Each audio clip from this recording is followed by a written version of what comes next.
El tema es que siempre había esta discusión de que, por un lado, las MMA es un deporte que recién, pues no recién está empezando porque pues ya lleva bastante tiempo, incluso la UFC lleva 20 no, lleva 20, como 28 años, si estoy mal, si otra me fallan.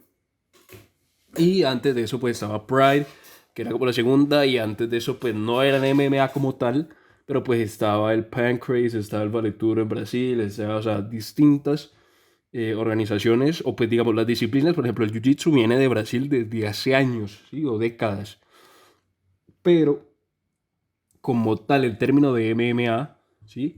Es relativamente nuevo y pues digamos, si lo vamos a referir a las organizaciones, la más grande es UFC, que pues digamos es la que expone el producto o el deporte a la mayor cantidad de gente en el mundo y ella es relativamente nueva, ¿sí? No es como el boxeo que lleva más de 100 años, sino que las MMA llevan como mucho, o sea, llevan siendo globalmente conocidas en menos de, pongámosle, 30 no, más, 40 años, sí, 40 años como mucho, digamos. Entonces es un deporte relativamente nuevo y es relativamente nuevo en lo que se respecta al mainstream, ¿sí? Entonces, por ejemplo, siempre había el comentario antes de que siempre, por ejemplo, para el tema de los jueces, ¿sí? Para el tema de las clasificaciones y las calificaciones de las peleas, se había tomado el ejemplo de calificar las peleas con el mismo criterio que el boxeo, ¿sí? Porque pues boxeo, digamos, son combates de contacto, pero pues al final no necesariamente son lo mismo, ¿sí? Porque en el boxeo, por ejemplo, no hay wrestling, en el boxeo no hay patadas, en el boxeo no hay control, ¿sí? Apenas, o sea, si dos boxeadores se juntan dentro del octágono, pues toca separarlos, mientras que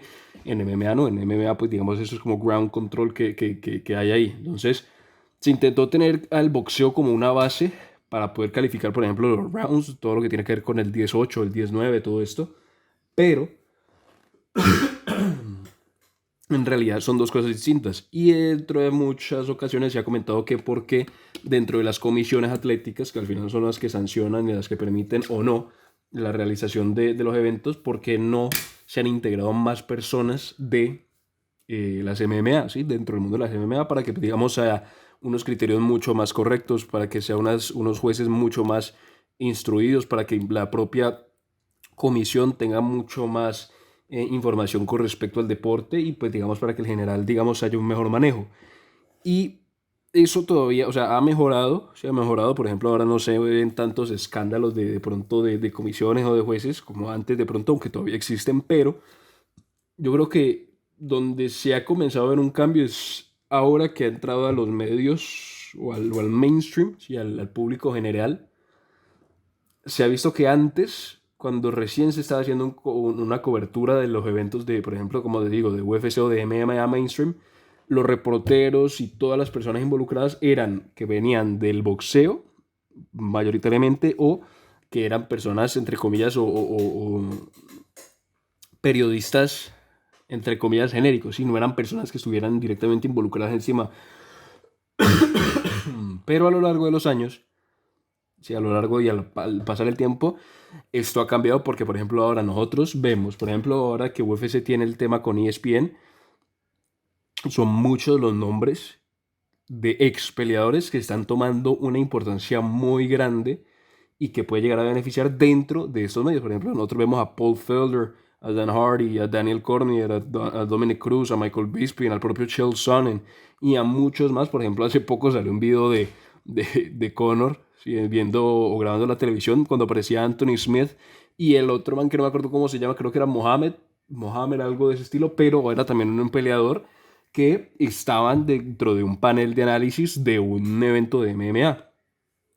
Y eso es algo que antes no ocurría. Antes los analistas eran personas que tenían medianamente una idea, pero no eran personas que estuvieran directamente involucradas. Porque, por ejemplo, nosotros vamos a ver, se sabe que la mesa de comentaristas, por ejemplo, en los eventos está conformada por Daniel. Antes la mesa está conformada por Goldberg y por Joe Rogan. Sí, esa era la mesa entre comillas clásica. Pues digamos, obviamente hubo unas antes, pero digamos, la mesa que se reconoció primero era la de Rogan con Goldberg. Después se fue Goldberg y llegó eh, el otro calvito. Se me olvida el nombre del calvo. John Anik. Sí, llegó John Anik y Joe Rogan. ¿Sí? Y a veces está, por ejemplo, Dominic Cruz.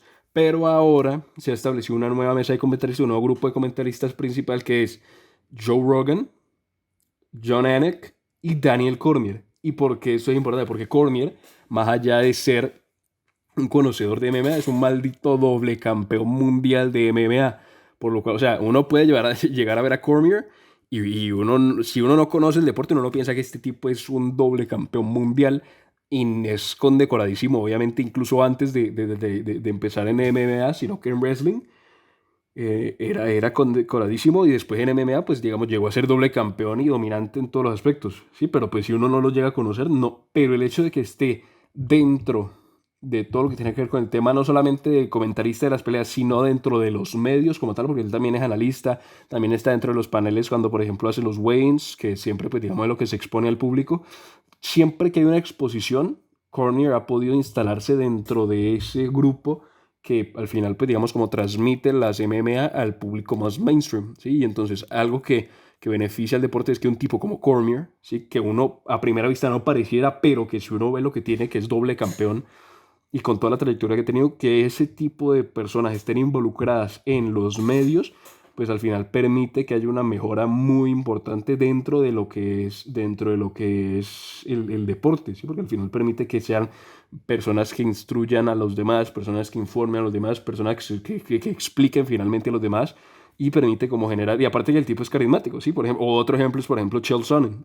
Sí, Sonnen, pues digamos, fue de las estrellas más importantes, o sea, antes de McGregor fue Sonnen, obviamente antes de Sonnen fue Chuck Liddell, pero no Liddell, como si fuéramos aquí Oscar de la Hoya, que no puede pronunciar los apellidos, Chuck Liddell, no me da para pronunciar, aparte estoy agripado, entonces no pronuncio bien, pero el caso era Chuck, después fue Sonnen, obviamente aquí estoy obviando algunas áreas, o algunas épocas, fue Chuck, luego Sonnen, obviamente estuvo Sampier ahí metido, y después llegó Conor, ¿sí? Obviamente, pues antes estuvo Ronda Rousey y más, pero pues digamos los nombres principales. Y Chael, siendo uno de los tipos más importantes dentro de la compañía en lo que se refiere a las ventas, a la popularidad y demás, hoy en día también es un tipo que trabaja no solamente con UFC, sino también con Bellator, o sea que agárrate, por lo cual pues digamos tiene como esa posibilidad de tener mucho más audiencia y por lo menos explicarle mucho más, y además es un tipo que entiende lo que funciona o lo que ocurre externo a las patadas y a los puños, que es todo lo que tiene que ver con el marketing, todo tiene que ver con la promoción, todo lo que tiene que ver con llegar a ese público externo. Y el hecho de que él, después de haber sido peleador, se involucre dentro del mundo de los medios, pues es también muy positivo para las MMA en general, porque permite que se expanda todo el conocimiento que puede llegar a tener hacia, como te digo, un público nuevo relativamente. ¿Sí? Cosa la cual antes de pronto no ocurría porque, como te digo, el deporte es nuevo, no había tantas personas que, digamos, tuvieran por un lado el conocimiento y por otro lado el carisma de poder estar en los medios, ¿sí? Porque una persona puede ser muy importante dentro de las MMA por tener tanto conocimiento, pero a la hora de estar en el mainstream, obviamente también se necesita un carisma y tener una atracción, ¿sí? Porque al final, para que algo funcione dentro de los medios, es que se necesita que alguien lo vea o que mucha gente lo vea. Y eso es donde entra el carisma, donde entra la personalidad, donde entra la actitud. Y eso es algo que estos peleadores han tenido. Otro ejemplo es Michael Bisping. ¿Sí? Michael Bisping, con toda la trayectoria que ha tenido, ahora también está en los medios, que sí con el podcast, que sí con el canal de YouTube, que sí también a veces ha sido analista, incluso creo que está trabajando con BT Sports como entrevistador. Y eso es algo que también, pues digamos, uno, o sea, si uno no conoce el deporte, uno también ve a Bisping y uno dice, ah, este tipo es un reportero más, pero en realidad no. Sí, el tipo es muy, o sea, Michael Bisping, para las personas que conocen MMA, el tipo tiene una trayectoria larguísima, aparte también campeón y todo lo que trae con eso, y el hecho de que esté involucrado en los medios, dando esa amplitud y ese conocimiento con el carisma que tiene Bisping, hace que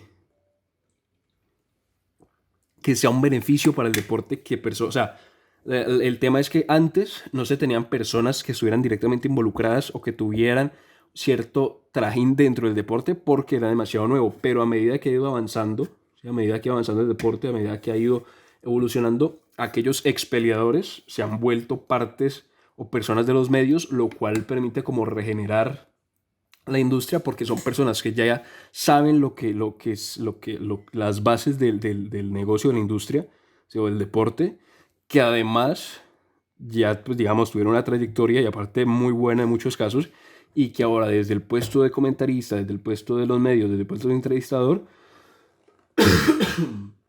pueden darle un aporte extra a todos esos nuevos peleadores que están llegando y a la gente que, digamos, puede llegarse a interesar nuevamente por las MMA. ¿Sí? Y algo incluso que hace la UFC es que promociona eso, como te digo, lo que pasó con McGregor, sí, que más allá del meme, más allá de la risa, pues digamos, Anthony Smith y el otro tipo son peleadores en activos, pero la UFC constantemente, y por ejemplo poniendo el ejemplo de ellos, pero también en otros casos, hace que peleadores en activo hagan parte de estos paneles, hagan parte de estas entrevistas, hagan parte o tomen ese rol de los medios para integrar todo y como reciclar no es la palabra, pero como para que haya un ciclo, ¿sí? Para que haya un ciclo que al final permita mejorar al deporte en todos los aspectos, tanto dentro de la competencia como por fuera y con todo el tema de la exposición. Entonces yo creo que es un modelo que UFC ha adoptado principalmente, que yo creo que es muy bueno porque al final, como te digo, regenera todo lo que es el deporte, porque aquellos que ya pasaron por la etapa de competidores y que pasaron por el tener que lidiar con los medios, el tener que lidiar con la competencia, el tener que lidiar con A, B, C y D, ahora desde el punto de los medios, ¿sí? Como personas de medios, pueden, por un lado, mejorar lo que hay en esa parte y dar mucha más exposición con un conocimiento mucho más grande para las personas que a lo mejor recién están empezando. Entonces yo creo que ese ciclo que se está haciendo, sí, como pasar de ex peleadora o de pasar de peleadora a trabajar en los medios grandes, es algo que UFC ha sabido hacer de muy buena manera y que ha permitido pues que de alguna manera se haya podido posicionar como la número uno. Obviamente no es la única razón, pero es un aporte o un apoyo para ese objetivo. Entonces, yo creo que es algo que no en muchos deportes se hace, ¿sí? Por ejemplo, en fútbol se ve, por ejemplo, sobre todo en Inglaterra, ¿sí? Que exjugadores van a la televisión y tienen sus programas y demás, pero no son muchos los deportes que hacen eso. Entonces, es curioso ver cómo se ha podido regenerar la industria de las MMA o el deporte de las MMA haciendo uso de los veteranos y dándole un rol importante después de pasar su época, entre comillas, dorada de competencia.